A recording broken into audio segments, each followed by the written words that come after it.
खुदारा आप रियासत मदीना की बात कर रहे हैं, मुझे तमाशा बना दिया गया है। हमारी मालिक मुझे हाथ जोड़ के कहती, पुत्र अपना मकान का बंदोबस्त कर, तो सारी दुनिया को मेरा घर दिखाता है। मुझे 50,000 दिया गया, बता देते मैं कितनी फोटो कापियां करवाऊं उसकी। कुछ ना दे, झूठे वादे करके आसे उम्मीदें ना बंधवाएं किसी की। तो अब मेरी कॉल नहीं कोई पिक करता, कोई फर्क नहीं पड़ता, क्योंकि जिसकी बेटी थी वो मर गया है, जिसकी बहन थी वो मर गए हैं। अपने नबी से शिकायत जरूर करूंगी, तेरी उम्मत ने बड़ा सताया। जिंदगी मुश्किल थी, उलझी हुई थी, उसको मजीद मुश्किल कर दिया गया। किस तरह से मुश्किल किया गया, उन्होंने किस तरह से आपकी ज़िंदगी को मुश्किल बनाया है, और क्या वादे किए गए थे, अब क्यों मुश्किल बन गई? आपकी तो ज़िंदगी आसान होनी चाहिए थी। जी, मैं यही बताना चाहती हूँ कि देखें, पहले मैं ये सारा कुछ अपनी माँ के लिए कर रही थी ना, माँ के लिए, कि मेरी माँ को मैं 2 वक्त की इज्जत की रोटी दे सकूँ, उनका इलाज करवा सकूँ, उनकी कफालत कर सकूँ। कि बाप होता है ना घर पे, बाप के बाद भाई होते हैं जिम्मेदार। तो जब इन दोनों का साया उठा ना सर से, तो ये लगा कि शायद अब बेटी की जिम्मेदारी है कि एक माँ को संभाले, क्योंकि सारी ज़िंदगी उसने हम पे ज़ाया की। एक रात का मैं जो है ना, वो एक रात जो गुजारी है ना मेरी माँ ने हमारी वजह से, तकलीफ़ में, औलाद की वजह से, मैं उसका भी देन नहीं दे सकती। मुझे यकीन करें, ये तो ऐसे क्लोन एक गेटअप था पहन के, मुझे गर्मी में खड़ा होना पड़ता था। मुझे अगर कोई कहता ना कि कोयलों पे भी चल जाओ माँ के लिए, तो मैं वो भी करने के लिए तैयार हूँ। मेरी माँ मेरी दुनिया भी, दोस्त भी, सब कुछ है, ईच एंड एवरीथिंग। मैं एक बात ऐड करना चाहूँगा, ये जो एक क्लोन का लिबास है ना, इस कदर गर्म है कि अगर आप कोयलों से मुशाबत दे रही हैं, तो मैं ये कहूँगा कि ये आग है, कि इतनी सख्त गर्मी के अंदर ये लिबास ज़ेब तन करना, ये कोई हिम्मत वाली खातून नहीं कर सकती। मेरे साथ जो वादा किया गया था उस पर इम्प्लीमेंट भी होता। कहा जाता साइमा को घर भी दे दिया गवर्नमेंट ने, 3 लाख रुपया भी दे दिया, ऐसा कुछ नहीं है, मुझे कुछ नहीं दिया गया। कुछ नहीं दिया गया? फोटो सेशन तो पूरे हुए थे। फोटो सेशन, छोटे छोटे वीडियो क्लिप बने, हमारे घर से लेके washroom, kitchen, each and everything, सब चीज़ें एक्सपोज हुई। मेरी वालदा के जख्म भी एक्सपोज हुए, इवन के साइमा के आंसुओं से लेके साइमा गेटअप वेयर करती है वो चीज़ें भी एक्सपोज हुई, जो पूरी दुनिया ने देखी। पूरी दुनिया ने देखी। जी देखे, मेरी आवाज़ यूके तक, इंडिया तक जा सकती है। कोई राजकुमार है, मुझे वो मैसेज करके कह रहे हैं, सैमा बहन हम तुम्हारा साथ है। अगर इतनी दूर तक मेरी आवाज़ जा सकती है, तो मेरे पाकिस्तान के हुक्मरान क्यों नहीं सुन सकते? मैं यतीम हूँ। एक यतीम जो है ना, वो दुनिया में अज़ियतें ज़रूर बर्दाश्त करता, लेकिन जो यतीम की मजबूरियाँ बेच के उसको फ़ायदा कमाते हैं ना, उससे वो आखिरत में हिसाब देते हैं। ये बात याद रखिएगा, मेरा ईमान है। मेरी माँ मुझे बड़ा अच्छा ब्रीफ करती हैं कि दुनिया की अदालतों में पैसे दे देंगे, सिफारिशें हो जाएंगी, ताल्लुक चल जाएंगे, अल्लाह की अदालत में ये सब नहीं चलेगा। खुदारा आप रियासत मदीना की बात कर रहे हैं कि रियासत मदीना है हमारे नए पाकिस्तान में। मैंने ना बहुत सी बेटियों को मतलब मरते देखा है, रोज़ मरती हैं वो। जब मरना ही होता है, जब आप जाके किसी के बिस्तर पे सो जाते हैं अपनी मजबूरियाँ लेके, क्या है ये? मरना है ये। मजबूरी में हम क्या करें, बताएं क्या करें? औरतें हैं हम, ये मजबूरी में ही हम लोग जाके किसी की जीनत बनते हैं, खुद को गिरवी रखते हैं, गिव एंड टेक करते हैं। हमारी मजबूरियां वो खरीदता है चंद पैसों के लिए। हमारी इज्जत इतनी सस्ती हो गई है। रियासत मदीना में एक बेटी, एक माँ इतनी सस्ती हो गई है, हर चौक पे 1000 रुपए में वो मिल रही है। क्यों? ये तो दौरे हुकूमत के बादशाह का वादा है कि मैं रोटी, कपड़ा, मकान दूंगा। खुदा ना हमें मकान नहीं चाहिए, हमें जो 2 वक्त की हम इज्जत से कमाना चाहते हैं, हमें वो कमाने दिया जाए।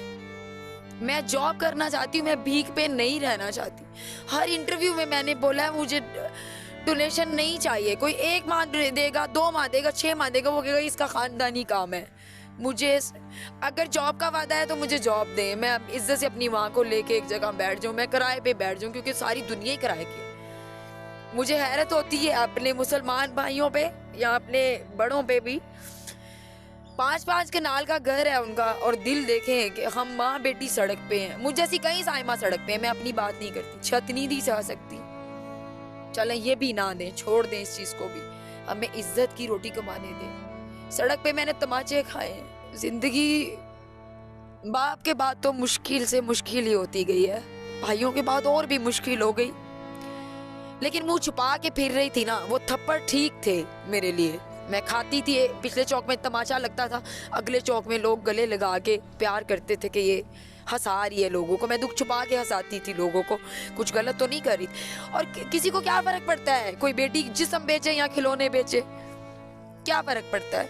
कुछ कोई फर्क नहीं पड़ता, क्योंकि जिसकी बेटी थी वो मर गया है, जिसकी बहन थी वो मर गए हैं।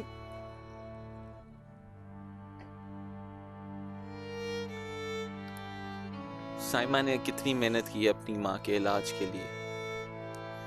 मैंने जॉब भी की, जो एक्सपीरियंस अच्छा नहीं था मेरे लिए। मैं ये नहीं कहती पूरी दुनिया गलत है, लेकिन आप एक इंसान के पास जाते हो, उसे पूरी दुनिया मानते हो, क्योंकि आपको वो समझा रहा होता, आप सीखते हो उससे। वो जॉब एक्सपीरियंस, मैं मॉडल बन के जॉब नहीं कर सकती, इसी हिजाब में जाती थी। तो एक दिन मामला यहाँ तक आ गए कि जी you will do all something, क्योंकि आप यहाँ पे एम्प्लॉय हैं, सब कुछ करेंगी। पर्सनल सेक्रेटरी का मतलब है मेरी प्रॉपर्टी है, मैं इसे कहीं भी किसी भी जगह पे कुछ भी करवा सकता हूँ। वो मेरे बस में नहीं था, क्योंकि बाप नहीं था, बाप मर गया था, भाई मर गए थे, तो वालदा जिंदा थी, जिसकी गैरत जिंदा थी, उसको बचाते बचाते जोकर बनी थी शक्ल छुपा के। तो आज मुझे जिंदगी और टफ लगना शुरू हो। वालदा की हालत कैसी है और जो इलाज का वादा किया था क्या वो जारी है? गवर्नमेंट के जी 12-15 लोग जाते हैं गाड़ियों पे, मेरी वालदा का वो जख्म जाके देखते हैं। इतनी बड़ी स्टोन है, डिफरेंट टाइम पे वो रिलीज होती है। डॉक्टर वाज रिकमेंडेड कि दे पार्ट्स आर रिमूविंग, वो वहां से जगह काट देंगे। उतनी शुगर का तो नाखून कट जाए तो ठीक नहीं होता। क्या तरस नहीं आता इन लोगों को? कुछ ना दें, कुछ ना दें, झूठे वादे करके आसे उम्मीदें ना बंधवाएं किसी की। आपने अल्लाह के पास जाना है, वहां पे आपका 5 कनाल का घर, ये आपके 10 मुलाजिम जो आपको रिमाइंडर करवाते हैं हर चीज, ये सब याद करवाते हैं। ये याद नहीं करवाते कोई भूखा सो रहा है जिससे आपने वादा किया। मुझे 50,000 दिया गया, बता देते मैं कितनी फोटो कापियां करवाऊं उसकी। मुझे तमाशा बना दिया गया है, मैं मजबूरियों को बेचते बेचते आज यहाँ आके खड़ी हो गई चौक में। पूरी दुनिया मेरी शक्ल से वाकिफ है। खुदारा ये रियासत मदीना कौन सी है जहाँ पे बहुत से लोग फुटपाथ पे भूखे सोए हैं? साइमा को तो दफा करें ना आप। मेरी माँ है, मैं उसके लिए कमा सकती हूँ इज्जत से। मैं यकीन करें, आज मुझे कोई गटर भी खोदने को कहे तो मैं अपनी वालदा के लिए करूँ। वादे ना करें, अगर आप पूरा नहीं कर सकते तो उसको उसके हाल पे छोड़ दें। आप इस लायक नहीं है कि किसी को कुछ नहीं दे सकते तो वादा ना करें, उसको एक्सपोज ना करें, उसकी मजबूरियां ना बेच। दुनिया के पता नहीं किस किस बंदे तक आवाज चलेगी, हमारे मुल्क में मेरी आवाज नहीं जा सकती। मालिक मकान इर्द गिर्द के जो मोहल्लेदार थे उनका कैसा रवैया रहा?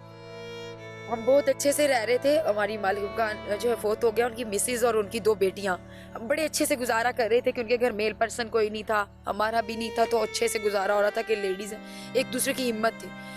आज वो माँ जी मुझे हाथ जोड़ के कहती, पुत्र अपना मकान का बंदोबस्त कर, तू सारी दुनिया ਨੂੰ मेरा घर दिखाता है, कोई कब्जा ही ना कर ले। बेवा औरत है ना, डरती है वो हो भी यही रहा है। उसने मुझे जवाब दे दिया। मैं आगे कमरे के लिए रोज धक्के खाती हूँ कि मैं अपनी बूढ़ी माँ को लेके किधर जाऊं। हर चीज पैसों से भी नहीं मिलती, आप ज़हनी सुकून पैसे से नहीं ढूंढ सकते। मेरी जिंदगी और डिस्टर्ब हो गई है।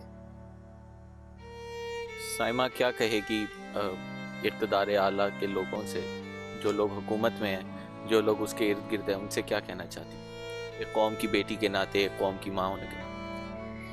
मैंने जैसा कि पहले कहा कि मैं जिसकी बेटी थी वो दुनिया में नहीं रहा। कौम की बेटी क्या, हम अगर कौम की बेटियां हो तो हमें घर बैठे ही कुछ ऐसा ही निज़ाम बना दिया जाता कि हमारी फीसें आधी माफ़ कर दी जाती और आधी पे हम अपने पढ़ाई को आगे रखते। हमने अपने मुल्क के लिए ही कुछ करना था। बेटियों ने, बहुत सी बेटियां आगे गई भी हैं, जाना भी चाहती हैं, तो खुदारा अगर राइट वे जाना चाह रही हैं तो उनको भी सपोर्ट करें ना। पहले मुझे कहा गया कि आप घर की डिमांड कर, मैं नहीं मांगती घर, मुझे घर नहीं चाहिए। मेरी वालदा के इलाज की मैंने रिक्वेस्ट की, वो भी नहीं करवाया गया। वादे मुझसे किए गए हैं लेकिन मुझे पूछा भी नहीं गया। दोबारा में मुझे, जहाँ मुझे 36 कॉल आती थी, साइमा आपका घर किधर है, डिफरेंट किस्म के क्लिप बनते थे, सारा कुछ होता था, तो अब मेरी कॉल नहीं कोई पिक करता।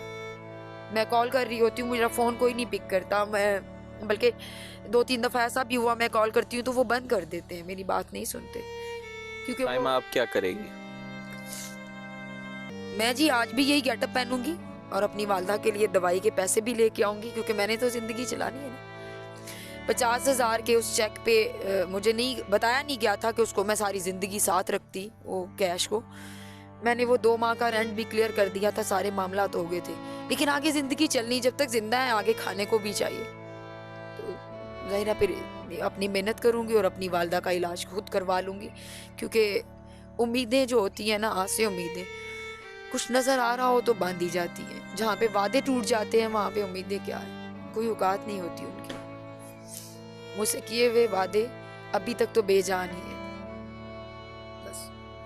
कितने बच्चे हैं आपके? मेरा कोई बच्चा नहीं है, 7 मंथ मैरिज लाइफ थी मेरी, और मैं अपनी माँ के सदके जाऊँ कि मुझे मेरे ससुराल वालों ने नोटिस भेजा।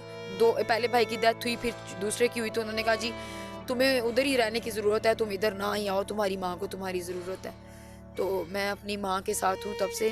मुझे ये लगा कि मेरी माँ को वाकई में मेरी ज़रूरत है। देखिए ना, अगर वो समझता इंसानियत को तो वो ये सोचता है इसकी माँ बेवा भी है और बेटों से भी महरूम हो गई है।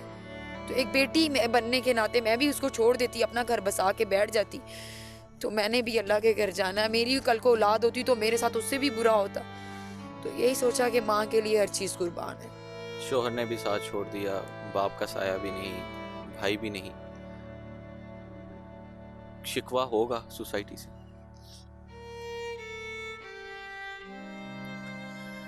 जो मामलात अल्लाह के हैं उसमें मैं अल्लाह की रज़ा से खुश हूँ।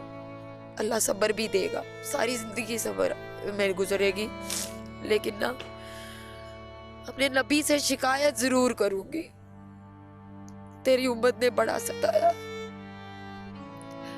बहुत तकलीफ से ये वक्त बड़ी तकलीफ से गुजारना पड़ रहा है।